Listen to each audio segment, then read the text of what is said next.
In this video, I'm going to show you how to see your comments on YouTube application on your mobile device.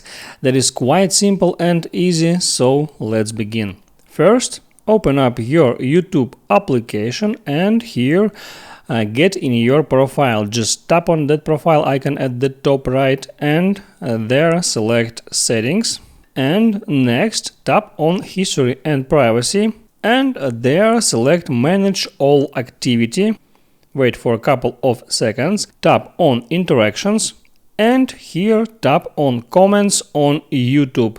Tap view comment and there on that page will be all your comments on YouTube from that specific account. You can watch that comment and if you want you can tap on cross icon to delete that comment like I just did.